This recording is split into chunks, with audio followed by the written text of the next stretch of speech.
Hi, everybody. The title of today's little short video is called When He is Needed the Most. And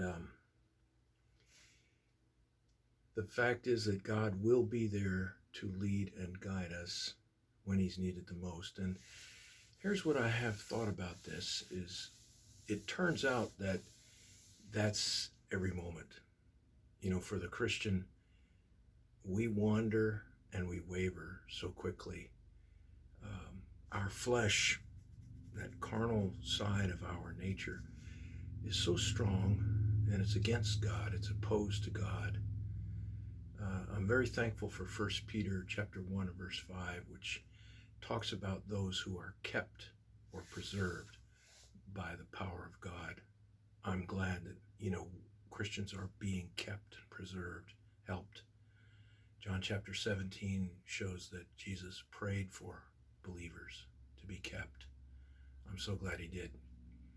We're coming up to July 4th in another month or so.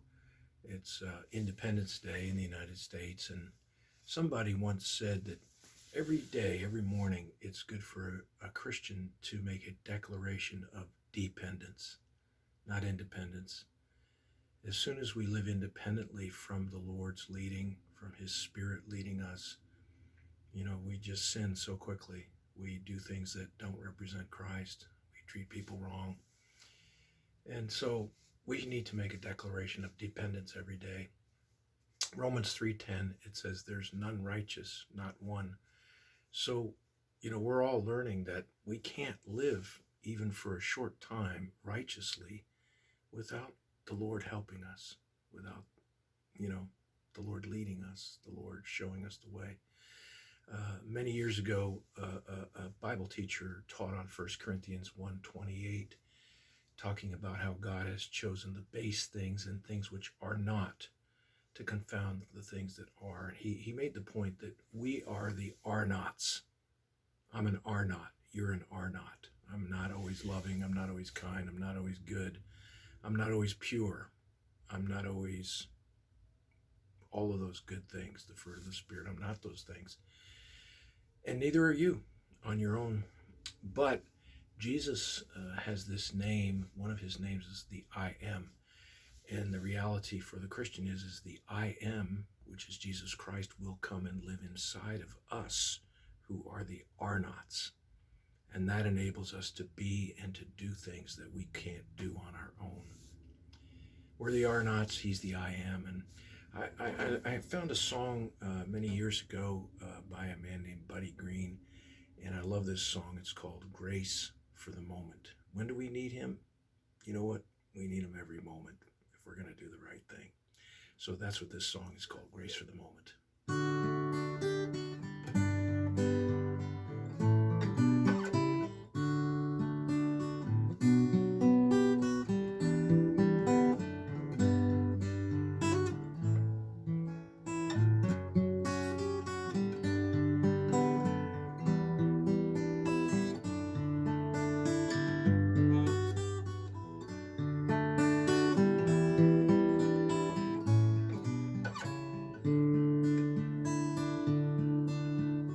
Grace for the moment, all that I need. Grace for the moment, faith to receive all the promises given to those who believe.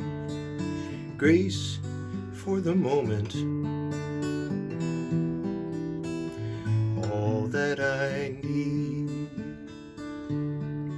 If I fret over outcomes that I cannot see, it's for certain I'll not have the peace meant for me. But when with thanksgiving I just look to Him, He will answer me time and again. With grace for the moment, all that I need. Grace for the moment, faith to receive all the promises given to those who believe. Grace for the moment, all that I need.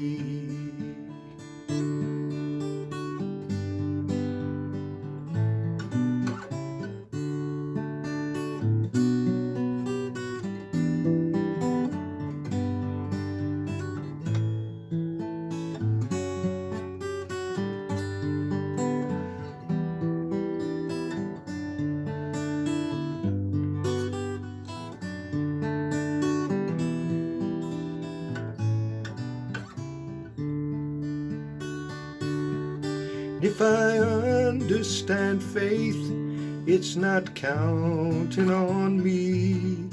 It's the hope and assurance of what I can't see. It's daily relying on Jesus to be providing more grace faithfully, further proving his great love for me. With grace for the moment, all that I need. Grace for the moment, faith to receive all the promises given to those who believe, and grace for the moment, all that I need.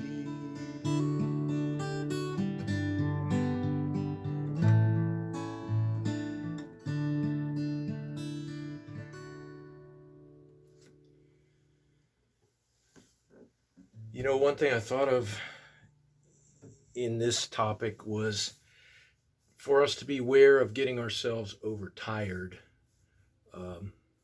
You know, the enemy really can hit us then, tempt us at our weak moments when we're just overtired. Steve Wilbur, a Bible teacher I had many years ago, I remember him saying one time, sometimes the most spiritual thing you can do is take a nap.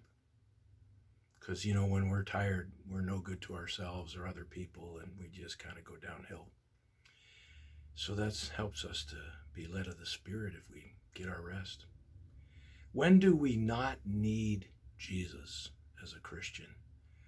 Life is lived moment by moment. That's how we live our lives. In Proverbs 28, verse 26, it says, "He who trusts in his own heart is a fool." That's me. I'm a fool if I trust in my own heart, my own way of doing things. Brother Charles Hahn passed on, I'm sure, but years ago, he made a statement. He said, "I don't trust me as far as I can throw me." Sounds funny, but a lot of wisdom there. There was a leper who came to Jesus in Matthew chapter 8, verse 2, and that leper, once he knew Jesus was close by, he said, "You know, Lord, if you're willing, you can make me clean." Nobody else could help a leper. And Jesus reached out, touched him, said, "I am willing, be cleansed." And you know, moment by moment, you know what Jesus can do for you and I as Christians? He can keep us clean too. He can keep us from all of the fleshly sins that we're prone to, all of the un-Christ-like things that we're prone to. He can keep us clean from those things, moment by moment. In Romans chapter 8, verse 31, it says, "If God be for us, who can be against us?" That's a great promise. You know what? Today, moment by moment, God is for you. The Lord will help you, will help me, moment by moment, with grace. Grace to do it his way. Grace to treat people his way. It's a great way to live. Dependent, in union with Jesus, not independent. Have a great day in him, with him.